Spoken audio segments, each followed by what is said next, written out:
আপনারা দেখছেন Assam prime news 24x7 খবর পড়ছি আমি সুস্মিতা। কাঁঠাল রোডের বেহাল দশা, পূর্ত বিভাগ ও জেলা আয়ুক্তের কাছে স্মারকলিপি, দ্রুত সংস্কারের দাবি। শিলচর কাঁঠাল রোডের শোচনীয় অবস্থাকে কেন্দ্র করে বৃহস্পতিবার মহাঋষি বিদ্যা মন্দির গার্ডিয়ান ফোরাম পূর্ত বিভাগের প্রধান প্রকৌশলী ও জেলা আয়ুক্তের কাছে পৃথকভাবে স্মারকলিপি প্রদান করেছে। ফোরামের সদস্যরা জানান, শিলচর হাইলাকান্দি সড়কের সংযোগস্থল কাঁঠাল পয়েন্ট থেকে ভকতপুর পয়েন্ট পর্যন্ত রাস্তা বড় বড় গর্ত, জলাবদ্ধতা ও ভাঙাচোরা অবস্থার কারণে অত্যন্ত ঝুঁকিপূর্ণ হয়ে উঠেছে। প্রতিদিন এই পথে মহাঋষি বিদ্যা মন্দির সহ বিভিন্ন সরকারি বেসরকারি স্কুলের ছাত্রছাত্রী, অভিভাবক ও স্থানীয় বাসিন্দারা যাতায়াত করায় তীব্র যানজট সহ দুর্ঘটনার আশঙ্কা বাড়ছে। এই বিষয়ে গত 22 এপ্রিল নির্বাহী প্রকৌশলী অনিরুদ্ধ নাগের সঙ্গে বৈঠকে জানানো হয়, রাস্তাটি সংস্কারের জন্য প্রাক্কলন প্রস্তুত করে ঊর্ধ্বতন কর্তৃপক্ষের কাছে পাঠানো হয়েছে এবং SOPDG 2025-26 প্রকল্পে টেন্ডার প্রক্রিয়া শুরু হয়েছে। এদিকে পরিস্থিতির গুরুত্ব বিবেচনা করে ফোরামের পক্ষ বিভাগীয় আধিকারিকদের কাছে স্মারকলিপি প্রদান করে দ্রুত প্রশাসনিক হস্তক্ষেপের দাবি জানানো হয়েছে। সংগঠনের দাবি, অবিলম্বে প্রয়োজনীয় কার্যাদেশ জারি করে সংস্কার কাজে শুরু না হলে যে কোনো সময় বড় ধরনের দুর্ঘটনা বা প্রাণহানির ঘটনা ঘটতে পারে। Bureau report, Assam prime news 24x7 এ জাকির হোসেন লস্করের রিপোর্ট।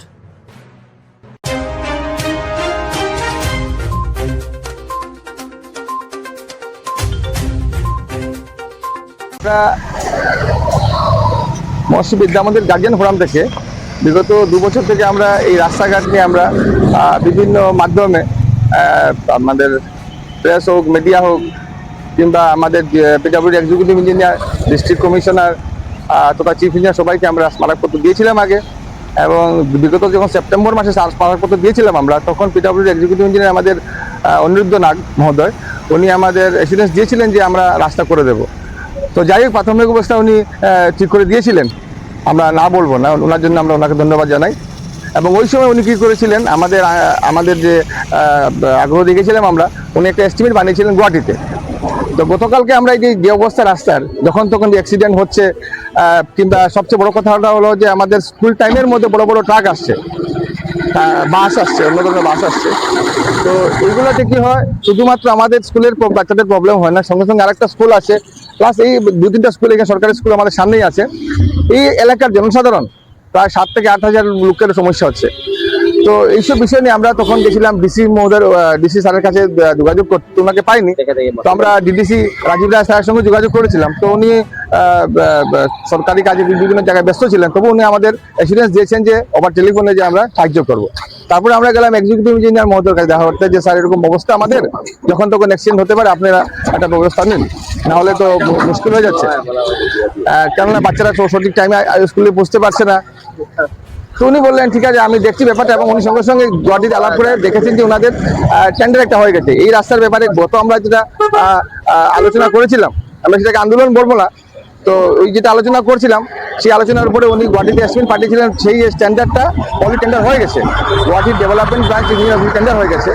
তো আমরা ওনাকে অনুরোধ করেছি যে আপনারা স্যার তাড়াতাড়ি, যত তাড়াতাড়ি সম্ভব হয়, সেই টেন্ডারটা যাতে তাড়াতাড়ি অ্যাকসেপ্ট হয়ে যায় এবং এখানে কাজ শুরু হয়। তো মডেল কোড অফ কন্ডাক্ট একটা এমসিসি চলছে বর্তমানে, তো আশা করি এই এমসিসির পরেই আমাদের কাজটা শুরু হবে। তবুও আমরা স্মারকপত্র দিচ্ছি যাতে আর লেট না হয়। প্রতিদিন পেট্রোলে নিয়ে স্কুলে যাওয়া আসার মধ্যে কত সমস্যা হয়। এই সমস্যার কারণে ভয়ে ভয়ে যেতে লাগে বাচ্চারা নিয়ে আসে, কোনোদিন যে কোনো কিছু একটা অঘটন ঘটে যায়। তো সরকারের তো আমরা তো ভোট দেওয়া যাই না, রাস্তার এই অবস্থা। আজকে অত বছর দিয়ে, এই 5 বছর দিয়ে এই সমস্যা নিয়ে বুঝতে হবে।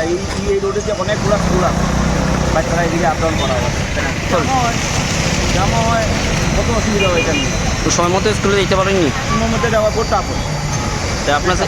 আপনি কি সেই রাস্তাটা ঠিক করে দিলে ভালো হইব না? এটাই হ্যাঁ, রাস্তাটা তো এটা ঠিক লাগে, একটা ইমার্জেন্সি রোডে করুন, প্রতিদিন রোডে বাচ্চারা নিয়ে যাওয়া লাগে।